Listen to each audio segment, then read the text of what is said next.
Bienvenidas y bienvenidos al Mausoleo de los Horrores, espacio dedicado a dar voz a aquellas historias paranormales o inexplicables que a la mayoría de nosotros nos ha tocado vivir.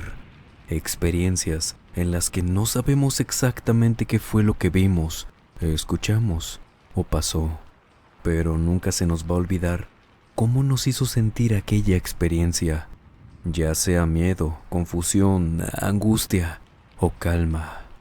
Lo que sí sabemos es que eso que sentimos fue real. Y ya que estamos aquí, permítanos acompañarlos durante cualquier actividad que estén realizando o pónganse cómodos. Vamos a desconectarnos un ratito del estrés y de la prisa del mundo exterior y mejor preparen y acompáñenos con la bebida de su preferencia para transportarnos directo a cada sitio donde tome lugar cada uno de los relatos de esta noche. Mario Garza desde Campeche, México, es quien nos cuenta el primer relato de esta noche. Les voy a contar algo que en verdad me marcó mucho en cuanto a viajar a carretera. La imagen de lo que vi, no solo yo, sino también mi novia, no se me ha olvidado a pesar de que esto fue por el año del 2016. Pero no solo es que no se me haya olvidado lo que vimos, sino que siento un miedo tan horrible como si justo lo acabáramos de vivir. Cada ciertos fines de semana tomábamos la carretera hacia Castamay, un pequeño pueblito o comunidad a las afueras de la zona urbana o centro de Campeche. Conducíamos por alrededor de unos 30 minutos. El trayecto no era tan largo y esa carretera siempre fue muy tranquila. De hecho, había solo un pequeño tramo donde sí estaba completamente deshabitado. Fuera de eso veías casitas cerca de la carretera, un poco lejanas por allá en el monte. En lo personal, a mí siempre me gustó conducir por ahí. Cuando llegamos con su tía en aquella ocasión, sería eso de las 3 de la tarde. No teníamos problema en regresar por la noche ya que, como les dije, el trayecto era corto. Vaya, considerando que era viaje en carretera. Pero su tía siempre nos decía que no hiciéramos eso. Nos mencionaba que podría ser peligroso quedarnos varados por ahí, que nunca le había tocado a ella, pero ¿y qué tal si nos asaltaban? O nos mencionaba también que nos podían dar un susto. Y mi novia le preguntó precisamente en aquella ocasión, porque los ejemplos anteriores sí nos los había comentado antes, pero lo de el susto era nuevo. Su tía le respondió que hace unos días de aquel entonces, su esposo regresaba de una junta por la carretera donde veníamos, y que al llegar a la casa él estaba pálido como papel. Ella le preguntó que qué había pasado y él, mientras se sentaba en el sillón, le dijo que lo habían espantado en la carretera. Su tía le preguntó que quién, algunos maleantes, iba a tener un accidente o qué había pasado, y le dijo que no, que nada de eso. Se limitó a decirle que había visto algo muy feo en la carretera, pero que no se quería ni acordar, que no quería hablar de eso. Quería pensar que tal vez era por el cansancio y, desde ese día, su tía no le volvió a tocar el tema, pero no se le olvidó como para advertirnos a nosotros. No sabe lo que fue, pero mejor que no nos tocara verlo. Aún así, en esa ocasión no podíamos quedarnos. Al día siguiente, por la mañana, yo tenía una vuelta muy importante. Nos despedimos afuera de su casa, donde nos estaba contando todo esto. Nos subimos al carro y comenzamos a conducir hacia afuera del pueblito. Una vez que salimos de la comunidad, nos alejamos del alumbrado de las casas y las pequeñas cuadras de ahí. Tomábamos la oscura carretera rumbo a nuestra casa. Platicábamos de los quehaceres de mañana de cada quien, la hora a la que tendríamos que despertarnos cuando, ya más avanzados en ese tramo, justo en la parte donde les comenté que estaba completamente deshabitado, sin luces, puro monte a los lados, vi algo al costado de la carretera. Ver aquello me hizo casi gritarle a mi novia que volteara hacia donde yo le estaba señalando con la mano, preguntándole si veía eso, ya que a la distancia aún no identificaba bien qué era aquello blanco que se veía cerca de la autopista. No iba tan rápido, y eso porque había reducido la velocidad un poco cuando vimos aquello. Y al acercarnos un poco, antes de que yo pudiera decir algo sobre lo que era ahora más que claro, mi novia comenzó a gritar. Eran gritos de esos que se contagian por el miedo que sabes que la otra persona está sintiendo, y no solo porque me imaginara lo que sentía, sino porque claramente estábamos viendo los dos que a la orilla de la carretera, de pie, estaba una mujer vestida de blanco, encorvada hacia el frente, pero no encorvada como si la espalda la obligara a estar así, sino como si no pudiera dejar de pisar el pasto y se estuviera asomando hacia la autopista. Pero nos estaba viendo directamente, porque conforme íbamos acercándonos, esa cara tan horrible que casi hace quedarme paralizado del miedo y dejar de conducir correctamente, nos iba siguiendo con la vista. El rostro de esta mujer, al momento de escribirles este correo, me hace sentir aquellos escalofríos de nuevo, ese miedo tan intenso de verla. Y es que la mujer se veía de algunos 40 años, con el cabello negro, la cara completamente blanca, los labios de un color parecido y sus ojos. Eso es lo que no me puedo sacar de la mente. Tenía unos ojos que considero eran extremadamente grandes para una persona, con rasgos comunes, por así decirlo. Los tenía completamente abiertos. E incluso parecía que ni siquiera tenía párpados. Parecía que las pupilas eran de un tamaño tan pequeño que la parte blanca de los ojos abarcaba la mayor parte. No podía creer que los ojos de una persona, si es que lo era, se pudieran ver así, tan horribles. Esa expresión, no de enojo, no riéndose, burlándose, ni de tristeza, no era nada de eso. Era una mujer tan espantosa que sé que no era nadie viva. Simplemente nos estaba clavando la vista con los ojos completamente abiertos, sin alguna otra expresión, de una manera tan horrible, y perdónenme que se los repita. En verdad, por más que me esfuerce en describirles una y otra vez, me pase los minutos relatando cada detalle de lo que vimos, no podría explicarles lo que sentía al estar pasando a su lado y que no nos dejara de ver con ese horrible aspecto. Mi novia dejó de mirarla tapándose los ojos, y yo, por obvias razones, no podía perderla de vista por si de repente se nos abalanzara sobre el coche o qué sé yo. Porque cuando pasamos a la par, cuando estuvo emparejada tan cerca a la ventana del copiloto, aún así no nos dejaba de ver. Mi novia iba llorando a este punto, y yo, permítanme decirles que no tardaba también en hacerlo. De verdad, había sido tan fuerte el impacto de ver aquello que no sabía cómo sentirme. Al pasarla no me atrevía a mirar por el retrovisor, pero lo hice, y ahí seguía, viéndonos cómo nos alejábamos mientras ella seguía inclinada hacia el frente, casi formando una letra L, perdiéndose poco a poco en la oscuridad de la carretera. Sinceramente no le preguntamos ni le comentamos nada a su tía de esto. Sabíamos lo fuerte que había sido ver aquello, y volver a traerlo de tema sería posible que mi tío escuchara, y no queríamos recordárselo. Mi novia y yo nunca supimos qué pudo haber sido aquello. Nos costó, por supuesto, dormir esa noche y en las siguientes. Y a mí, en lo personal, cada que cerraba los ojos se me venía a la mente la mirada tan horrible de esa mujer, y me obligaba a encender la luz. Y sí me da pena decirlo, pero pues es algo que me pasó. A mis 26 años, tuve que dormir así durante un tiempo por no poder con aquella imagen. Después de eso no volvimos a regresar por la noche de casa de su tía por un tiempo, y cuando pasaron los meses, condujimos de regreso por la noche por esa misma carretera y afortunadamente no la volvimos a ver. Una experiencia aterradora, ¿no cree? ¿Cómo se imagina a esta mujer aparte de los detalles que nos contó Mario? Coméntenos mientras nos vamos con el siguiente relato, el cual abre una plática muy interesante luego de escucharla. Ya lo entenderá en unos momentos.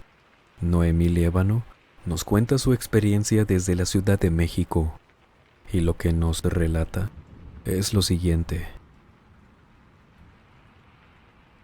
Desde que era niña siempre tuve una fascinación por coleccionar objetos que no pertenecen a mis épocas. Gracias a ello he aprendido mucho de historia, y precisamente por lo que me comencé a interesar un poco ya más grande era por no solo poder encontrar y comprar objetos antiguos, sino, de ser posible, conocer su historia, de dónde venían, a quién habían pertenecido o por qué se estaban vendiendo. Me gusta ir a varios tianguis aquí de la Ciudad de México. Uno de ellos, el tianguis de la Lagunilla, el cual se pone los domingos en la mañana. Como lo visito recurrentemente, ya tengo ubicados a la mayoría de los puestos que venden ahí. Si bien algunos rotan, unos vienen un fin de semana, otros no, en esta ocasión me tocó ver un puesto con varias cosas interesantes y con el que a mí no me había tocado coincidir. Era uno de esos de los tirados, como les decimos, los cuales son puestitos que los objetos no los colocan en mesas sino en mantas o sábanas sobre el piso y ahí se exhiben. Una señora de algunos 60 años era quien estaba sentada en una silla desplegable y me dijo lo típico, que preguntara sin compromiso, que qué me interesaba y la verdad tenía cosas muy bonitas, pero nada llamaba lo suficiente mi atención por el momento. Hasta que, cuando pasaba mi vista por todos esos objetos, cepillos antiguos, vajillas, espejos de mano, decoraciones, vi una cajita con decorado oriental. Parecía ser chino, muy bonita. Esta era una de las que abres, sirve como joyero, tenía un pequeño espejo y en medio tenía una bailarina. De esas que cuando les das cuerda y suena la música, gira. La probé y sí servía. Estaba muy bien conservada, considerando lo antigua que se veía. Le pregunté a la señora por el precio y aunque se me hizo un poco cara, también se me hacía muy bonita, elegante también. Y cuando me comentó que era de los años 70, no dudé en comprarla. Mientras le pagaba, le pregunté por la historia de la cajita, pero me dijo que no sabía. Me devolví al cambio mientras me decía que esa cajita le había llegado con otro conjunto de cosas muy parecidas y también de allá. Aparentemente todas hacían juego, pero eso era lo único del lote que simplemente no se le había vendido. Y bueno, ni modo, me la llevé, recorrí un poco más por el tianguis, encontré algunas otras cosas y me fui a mi casa. Esa cajita decidí colocarla en un mueble que tenía en el comedor. Si bien era un joyero, yo no lo quería usar para eso. Quería que hiciera juego con el color del mueble de mi comedor, negro, al igual que la caja. Y una vez que lo puse ahí, seguí con mi día. Yo vivía sola. Pasaron tal vez algunas 2 noches cuando justo acababa de apagar la televisión para irme a dormir. Y al momento en que hubo silencio, noté que la música de la cajita estaba sonando allá en el comedor. Se me hizo raro y esperé a que se detuviera sola mientras navegaba por mi teléfono, pero simplemente no se detenía. Me tuve que levantar y caminar hacia el comedor, pero antes de entrar fue cuando se detuvo. Y ahí me alivié. Pensé que iba a sonar toda la noche por algún desperfecto, producto del paso de los años, que iba a tener que desarmarlo y todo eso. Regresé a mi habitación y dormí sin ninguna otra interrupción. Al día siguiente y durante toda la mañana, mediodía y tarde, la cajita no sonó sola, así que supuse que había sido un fallo de una sola vez. Cuando me volví a acostar para dormir esa noche, desde mi habitación a la mínima oportunidad que tuve silencio, escuché esa musiquita desde el comedor. Déjenme que les ahorre los detalles de todo, ya que fue lo mismo que la noche anterior. Llegar al comedor y lo mismo, se detenía sola. Y así ocurrió la noche siguiente, exactamente igual.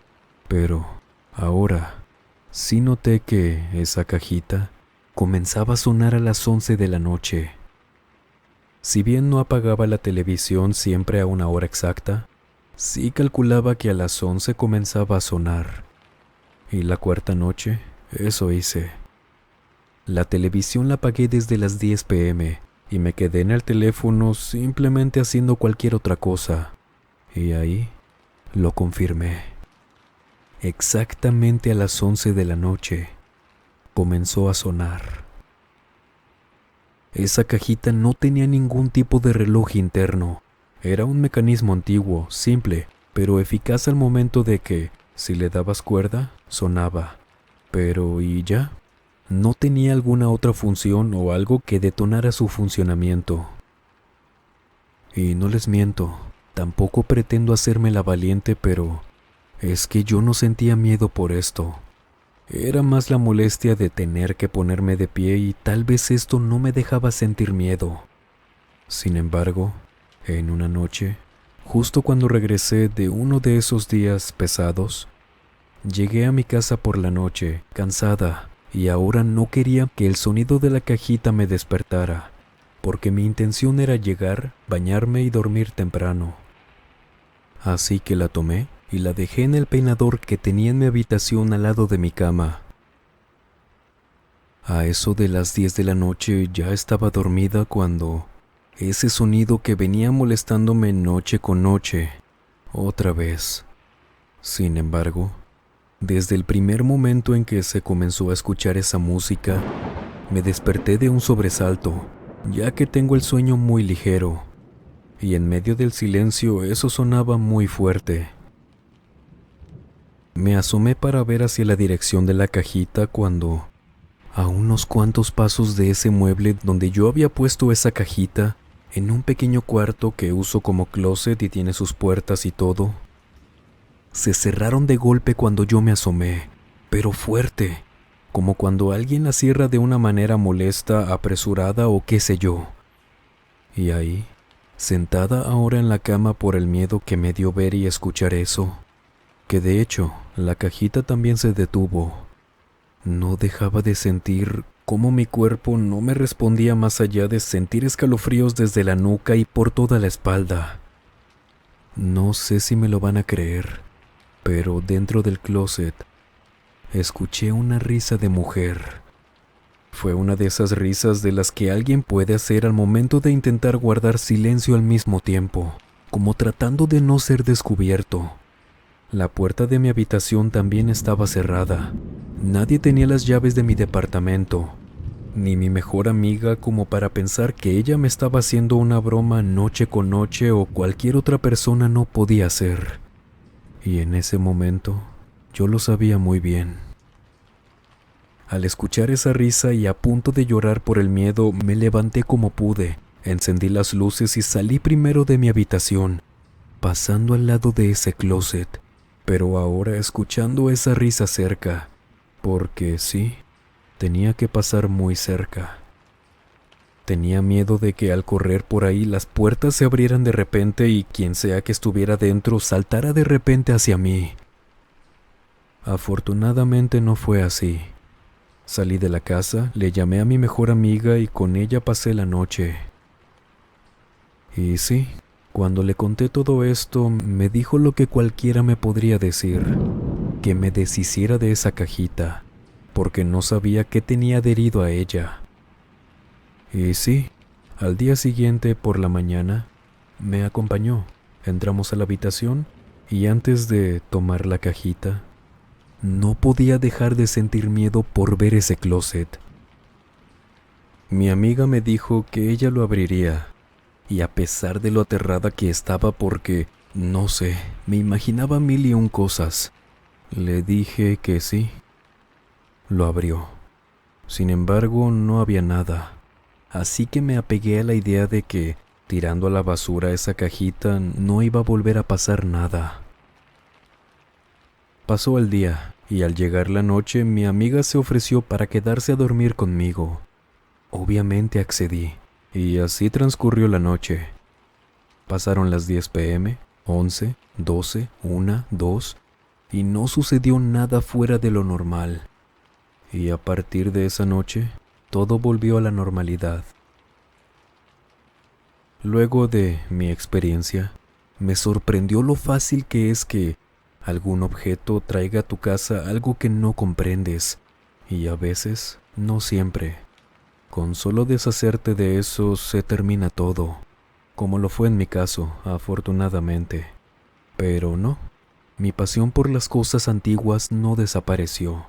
Sigo coleccionando todas estas cosas, esperando que nada como esto me vuelva a pasar.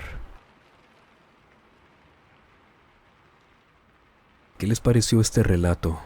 Cuando les comenté que podría abrir una plática interesante, me refería al hecho de que adquirir por herencia, compras, subastas y demás, objetos que hayan pasado por tantas cosas o incluso por una sola, y que al momento de ser colocados en alguna parte de su casa, comiencen a pasar estos eventos. Coméntenos usted qué piensa. ¿Le ha pasado algo así? ¿Le gustaría que hiciéramos un video dedicado exclusivamente a estas experiencias? Mientras nos comenta, vámonos con el último relato de esta noche. Iván Suárez, desde la delegación Álvaro Obregón, es quien nos cuenta esta experiencia. Les quiero contar algo muy breve.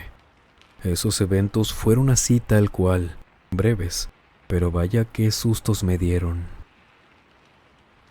Cuando me independicé de mis padres hace algunos años, comencé a rentar en un departamento pequeño, pero bonito y cómodo.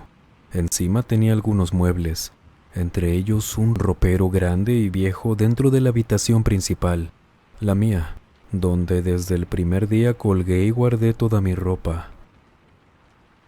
Me acuerdo perfectamente que, al segundo día de vivir ahí, más bien, la segunda noche que dormía en ese departamento, algo me despertó en la madrugada.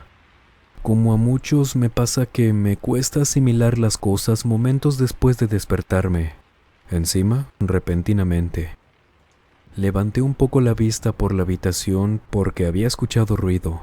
Vaya, no sabía qué era, pero estaba seguro que un sonido me había despertado, por lo que veía por toda la habitación para buscar alguna cosa que se hubiera caído y eso hacía cuando, de pronto, desde ese ropero,